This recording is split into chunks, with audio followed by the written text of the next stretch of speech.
역대하 7장 1절에서 22절입니다. 솔로몬이 기도를 마침에 불이 하늘에서 내려와서 그 번제물과 제물들을 사르고 여호와의 영광이 그 성전에 가득하니 여호와의 영광이 여호와의 전에 가득함으로 제사장들이 여호와의 전으로 능히 들어가지 못하였고 이스라엘 모든 자손은 불이 내리는 것과 여호와의 영광이 성전 위에 있는 것을 보고 돌을 깐 땅에 엎드려 경배하며 여호와께 감사하여 이르되 선하시도다 그의 인자하심이 영원하도다 하니라. 이에 왕과 모든 백성이 여호와 앞에 제사를 드리니 솔로몬 왕이 드린 제물이 소가 22,000마리요 양이 12만 마리라. 그와 같이 왕과 모든 백성이 하나님의 전에 낙성식을 행하니라. 그때 제사장들은 직분대로 모셔 서고 레위 사람도 여호와의 악기를 가지고 섰으니 이 악기는 전에 다윗 왕이 레위 사람들에게 여호와께 감사하게 하려고 만들어서 여호와의 인자하심이 영원함을 찬송하게 하던 것이라. 제사장들은 무리 앞에서 나팔을 불고 온 이스라엘은 서 있더라. 솔로몬이 또 여호와의 전 앞들 가운데를 거룩하게 하고 거기서 번제물과 화목제 기름을 드렸으니 이는 솔로몬이 지은 놋제단이 능히 그 번제물과 소제물과 기름을 용납할 수 없음이더라.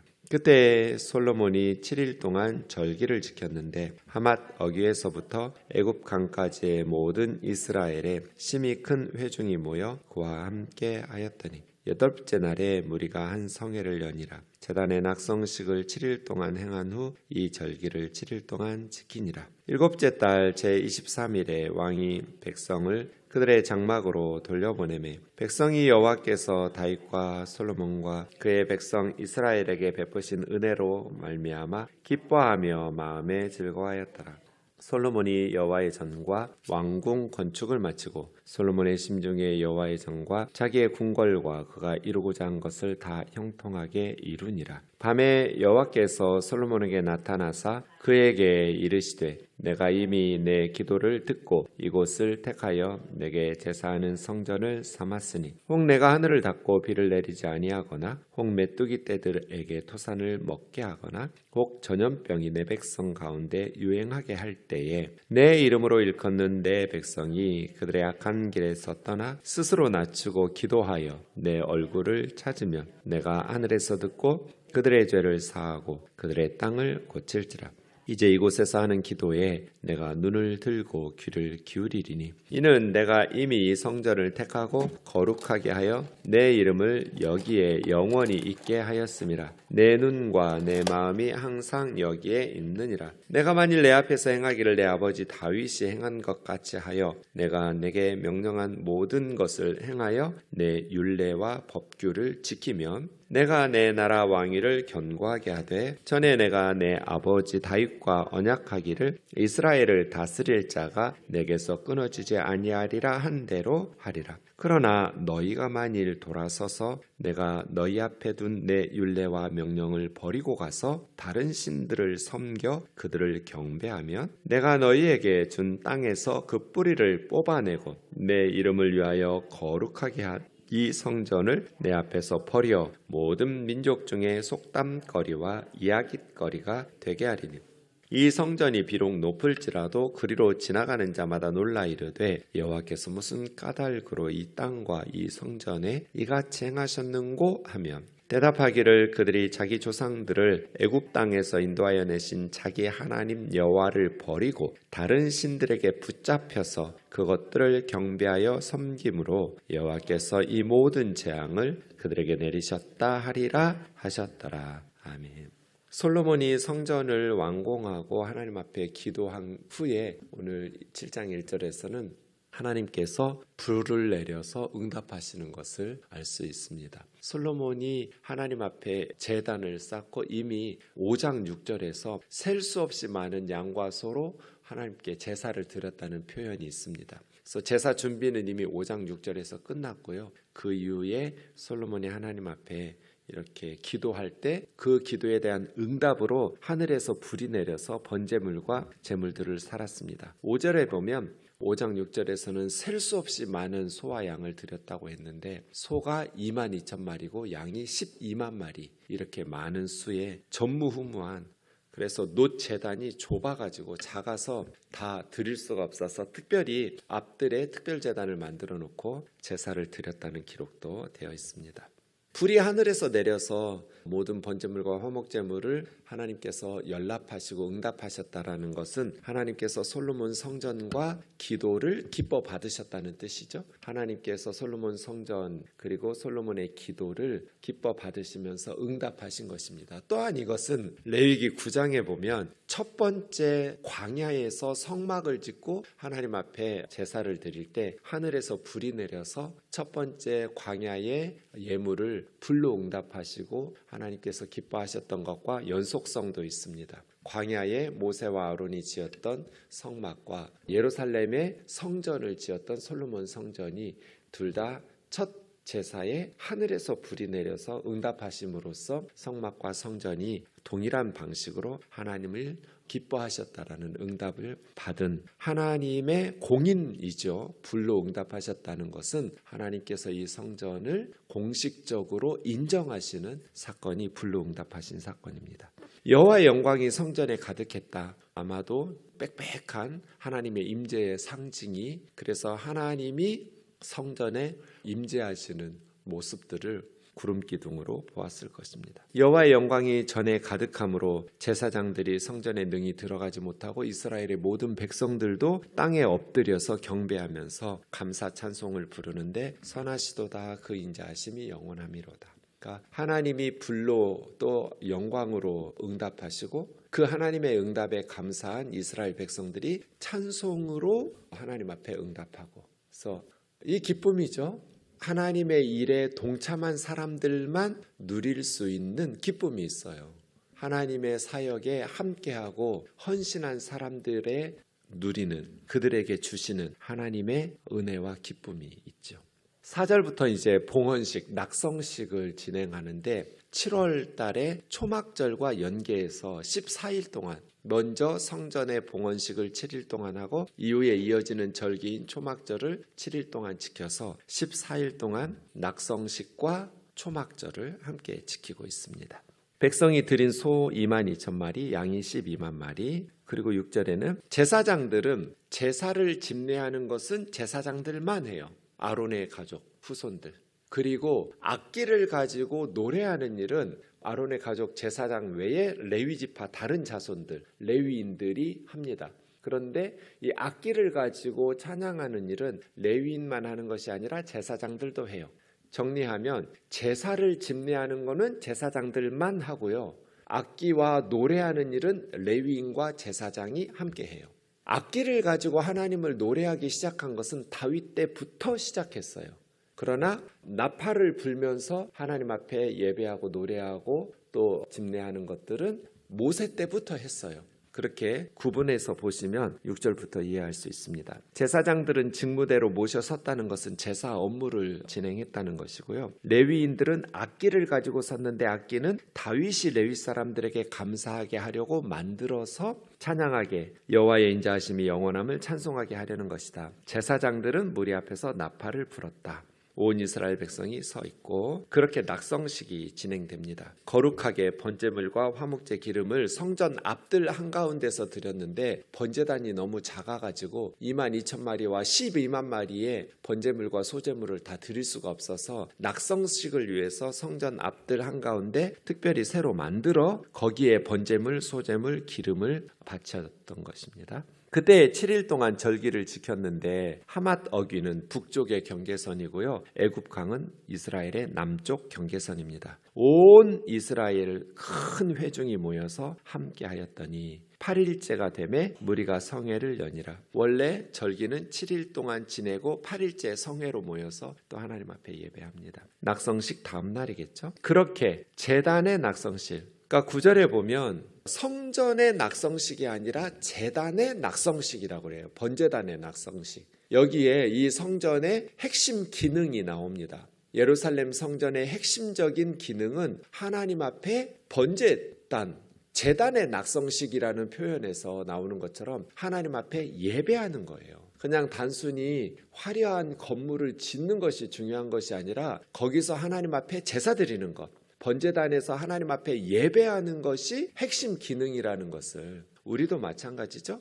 예배당 건물 자체는 아무 의미도 없어요. 이 건물을 잘 지어놓으면 뭐 할 거예요? 핵심은 예배하는 거죠. 건물 자체가 아니라 그 예배 처소에서, 성전에서 하나님 앞에 예배하는 것이 중요한 일이고 그것이 더 중요하죠. 그런데 솔로몬은 성전은 화려하게 지어놓고 유월절을 제대로 한 번도 안 지켰어요. 왜냐하면 히스기야 때 비로소 성전에서 이런 유월절을 처음 지켰다. 요시야 때 이런 성경대로 초막절은 처음 지켰다. 이런 말들이 나오는 걸 보면 솔로몬은 예배당 성전만 덩그러니 잘 지어놓고 성경대로 제대로 된 유월절도 한번 안 지킨 사람이 솔로몬이에요. 그러다가 우상 숭배하다가 망한 사람이 솔로몬이에요. 건물이 중요한 것이 아니라 거기서 드려지는 예배가 중요한 거죠. 건물 이까짓 게 뭐가 중요하겠어요. 그래서 제단, 번제단의 낙성식이라고 표현하는 거예요. 역대하에서. 중요한 것은 예배다. 하나님 앞에 드려지는 번제, 화목제, 소제, 속죄제, 이러한 제단의 낙성식인 것이지 핵심이 예배이지 건물 자체에 있지 않다. 이것을 항상 기억해야 됩니다. 절기를 7일 동안 지키니라. 그러니까 제단의 낙성식을 7일 동안 행한 후에 이 절기는 초막절이거든요. 초막절은 7월 15일부터 22일까지 7일 동안 지키고 제23일에 백성들이 그들의 집으로, 고향으로 돌아가도록 돌려보내매, 다윗과 솔로몬과 그 백성이 이스라엘 백성들에게 베푸신 하나님의 은혜, 다윗에게 베푸시고 솔로몬에게 베푸시고 이스라엘 백성들에게 베푸신 하나님의 은혜로 말미암아 기뻐하고 마음에 즐거워하였더라. 하나님의 사역에 동참하고 예배에 동참한 자들이 맛보는 기쁨이지요. 그렇게 낙성식이 진행되고 또 초막절까지 첫 성전에서 드려지게 됩니다.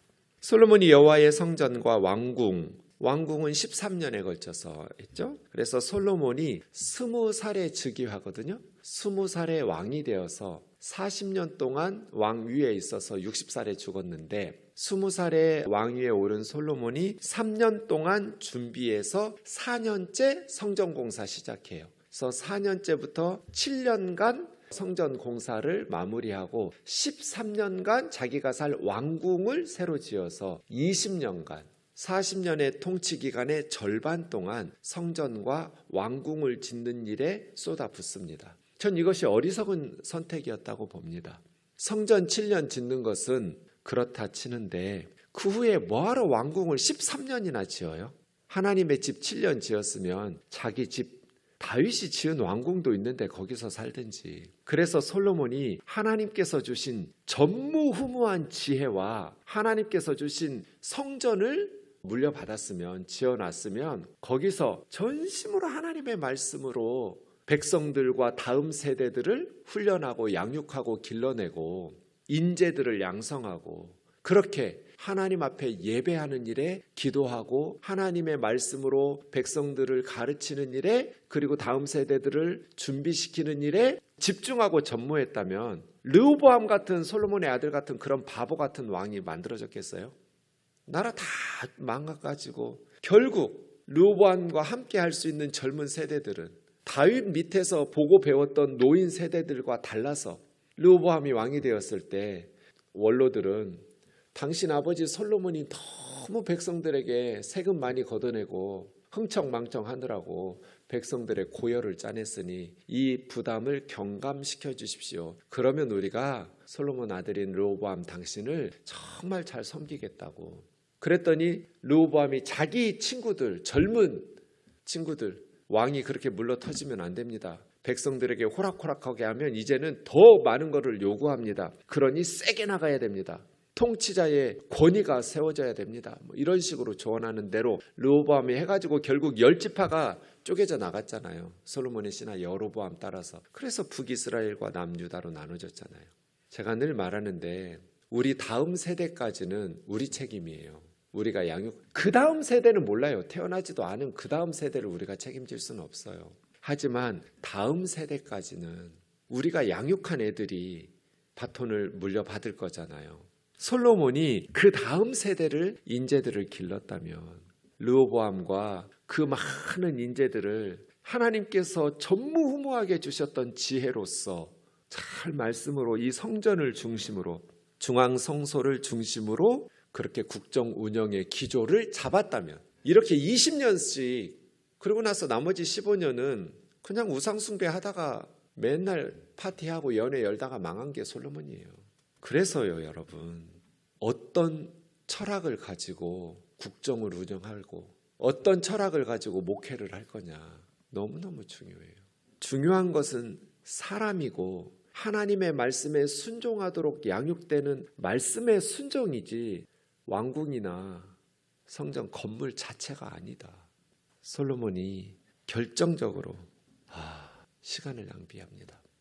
우리 지난 금요기도회 때 우리 현경전도사님 통해서 12절부터 잘 말씀해 주신 것처럼 밤에 하나님께서 응답하시는데 앞의 내용과 연결 지어보면 왕궁 지은 후로 보이거든요. 그럼 13년 만에 하나님께서 경고의 메시지를 담아서 응답하세요.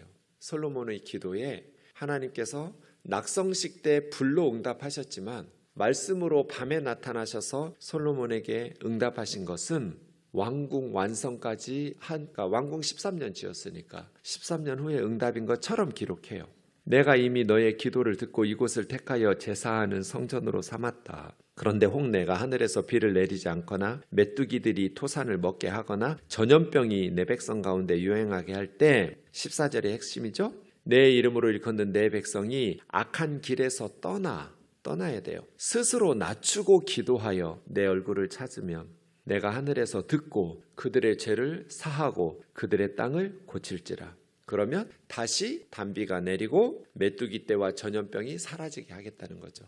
그래서 회복은 어제도 말씀드렸지만 단순히 비가 내리고 메뚜기 떼와 전염병이 사라지는 것이 아니라 그 전에 하나님의 백성들이 회개하고 하나님이 주신 마땅히 행할 선한 일을 행하면서 살도록 하는 게 진짜 회복이죠. 단순히 비가 내리고 메뚜기 떼 전염병이 사라지는 것만이 아니라 그러려면 뭐 해야 돼요? 악한 길에서 떠나 스스로 낮추어 하나님 앞에 기도하면서 하나님의 얼굴을 찾아야죠.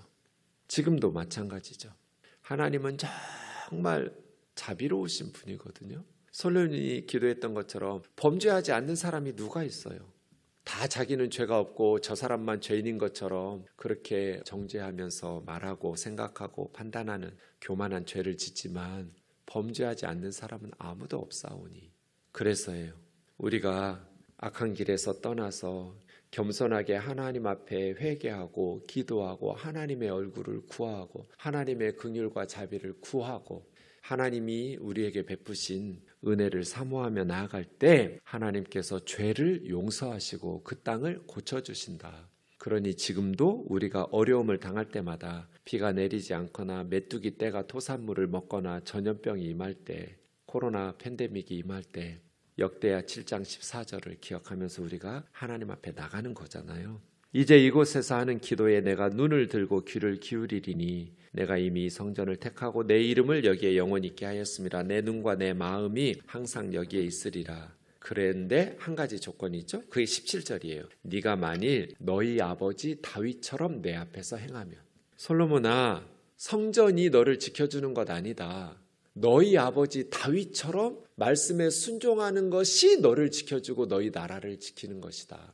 그러니 네 아버지 다윗이 행한 것처럼 내가 너희에게 명한 율례와 법규를 지켜라. 그러면 이 나라의 왕위가 영원히 견고하게 될 것이다. 내가 다윗하고 약속했다.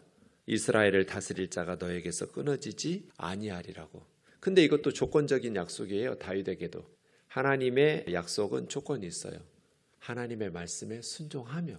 12절에서 18절은 솔로몬에게 네가 해서 단수로 말씀하셨는데 19절부터 22절은 복수로 바뀌었어요. 너희가로. 너희가 만일 돌아서서 내 율례와 명령을 버리고 다른 신들을 섬긴다면 우상 숭배를 하게 되면 어떻게 될까? 내가 너희에게 준 땅에서 뿌리를 뽑아 너희 뿌리를 뽑아서 내 이름을 위하여 거룩하게 한 성전 앞에서 이 성전도 내 앞에서 버려. 모든 민족 중에 속담거리가 이야기거리가 온 세상 사람들의 선망의 대상이었던 이스라엘이 다윗과 솔로몬 때에 누렸던 그 이스라엘의 영광이 이제 온 열방의 비웃음거리가 될 것이다. 조롱과 조소가, 이야기거리가. 그래서 이 이야기거리라고 말한 것은 칼날을 뾰족하게 하다, 칼 가는 거예요. 그래서 이야기거리라고 번역한 이 말은 열방이 조롱하는 조소가 너희를 아프게 하는 말들을 쏟아내게 될 거다. 이방 사람들이 떠드는 속담과 조롱이 너희에게 상처를 줄 것이다. 칼날을 뾰족하게 할 것이다. 특이한 단어를 썼어요. 신이나라고 해서 칼날을 날카롭게 한다. 그 뾰족한 칼날과 같은 말들이 너희 마음에 상처를 줄 거야. 비록 이 성전이 높을지라도, 성전이 높을지라도 지나가는 자마다 놀라 이르되 여호와께서 무슨 까닭으로 이 땅과 성전에 이같이 행하셨는가 하면 대답하기를 그들이 자기 조상들을 애굽에서 인도해낸 자기 하나님 여호와를 버리고 다른 신에게 붙잡혀서, 이 붙잡혔다는 말, 하자크라는 말은 딱 달라붙었다예요.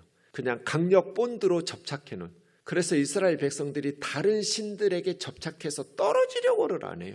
아무리 선지자들을 보내시고 메뚜기 떼 보내고 기근을 보내시고 전염병을 보내도 얼마나 우상에게 강하게 달라붙었는지 떨어지지를 않는, 이게 붙잡혀서예요. 오죽하면 하나님께서 성전 불태우고 이스라엘 백성을 버리셔서 이렇게 열방의 노예로 끌려가게 하셨겠냐. 애굽, 당시에 최강대국이었던 이집트에서 애굽의 신들과 애굽의 군대를 다 홍해바다에다가 멸절시키고 어마무시한 기적으로 노예로 살던 이스라엘 백성들을 이끌어서 가나안 땅을 선물로 주셨는데, 이 어리석인 이스라엘 사람들이 겁대가리도 없이 자기 하나님 여호와를 버리고 다른 신들에게 하자크 달라붙어가지고 이 미련 바보팅이들이 그렇게 우상숭배하다가 여호와께서 그들에게 재앙을 내려서 이 성전과 그 백성들에게 이렇게 심판하셨다라는 말들을 할 거다. 그 칼날과 같은 뾰족한 말들이 그때 너희에게 상처를 주게 할 것이다 입니다. 그래서입니다. 성전 건물과 거기서 드리는 예배가, 또 기도가 말씀 순종을 대신할 수는 없습니다. 예배 드렸으면, 기도했으면 회개하고 말씀 순종으로 나아가야죠. 말씀 순종의 삶은 없이 건물 지어놓고 거기서 안식일마다 예배드리고 거기서 기도드리면 하나님께서 그 불순종하면서 우상 숭배하는 삶, 지금 우리 시대에 가장 센 우상은 돈이에요. 사람들 손으로 만들어 놓은 무슨 불상이나 이런 건 하나도 힘이 없어요. 돈이 가장, 만몬이 예수님 말씀하신 것처럼 하나님 자리를 차지하려고 하고 가장 큰 우상이에요. 사람들이, 그리스도인들이 왜 죄지어요? 돈 때문이에요. 무엇이 중요한지 우선순위를 잘 선정해야 돼요. 성전이 중요한 것이 아니라 말씀의 순종이 중요한 겁니다. 이것을 항상 기억하면서 늘 말씀의 거울 앞에 비추어 보고 하나님 앞에 겸손하게 회개하고 늘 우리의 삶을 돌아보면서 하나님 앞에 순종하며 살아가는 우리 우면동 식구들 되기를 주의 이름으로 축원합니다.